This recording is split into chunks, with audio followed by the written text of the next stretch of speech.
एबे पिलांक पाखरु आज विश्व मातृभाषा दिवस उपलक्षे एक पंक्ति शुणा बोलिए सेटा को सुंदर पंक्ति अच्छी सो पिला माने आरंभ करिबा सो आरंभ कर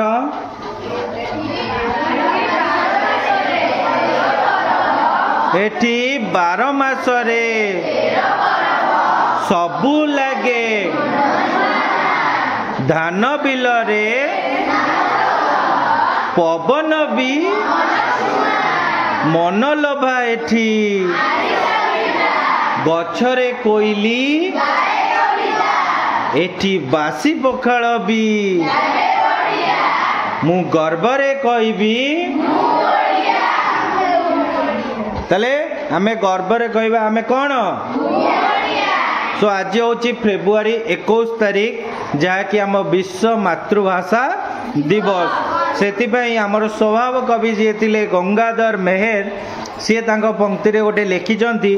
उच्च हेबापाई कर जेबे आशा उच्च कर आगे निज मातृभाषा ना नहीं जेबे निज उच्च चाहिए प्रथम निज मातृभाषा को उच्च करिया को पड़िबो हाँ कि नहीं तो से आज मातृभाषा जहाँ कि आमर ओडिया ना नहीं तापाई आमे गर्वित गर्वित कि नहीं तो से मातृभूमि और मातृभाषा उभय जननी स्वरूपा उभय कौन जननी माने कौन माँ मातृभूमि ओ मातृभाषा स्वर्ग ठारू गरियसी स्वर्ग ठारू आउरी मध्य महान आम प्रिय मातृभाषा ओडिया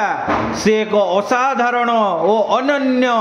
भाषा ना नहीं सो समस्त क्षेत्र रे आमे गर्वर सह आम मातृभाषा व्यवहार करिबा कि नहीं गर्वर सहित आम मातृभाषा आमे व्यवहार करिबा सेतिबेई आम मातृभाषा ओडिया पाई आमे गर्वित हाँ कि नहीं समस्त ओडिया कहूच तो वेरी गुड ओडिया लिखुच पढ़ुच वेरी गुड सो समस्त आज आम विश करदवा विश्व मातृभाषा दिवस रो हार्दिक अभिनंदन जोर बाटे समस्त कहवा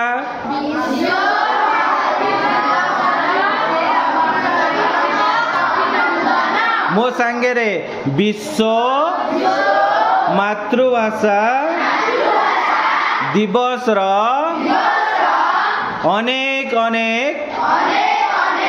अभिनंदन और शुभेच्छा बहुत बढ़िया जा हो आज मातृभाषा दिवस आम एत कि शिखिले ना नहीं तुम्हें तापर एबे प्रबंध लिखब कविता लिखब ना नहीं सो बहुत बढ़िया हम सो मातृभाषा जे कि आमे छोट बड़ू जो कथा कहवा आरंभ करुचे शिखुचे ना नहीं ताठार महान आ किए अच्छी कि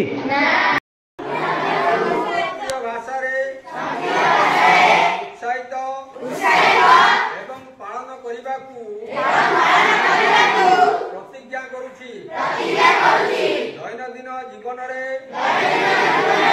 निज मातृभाषा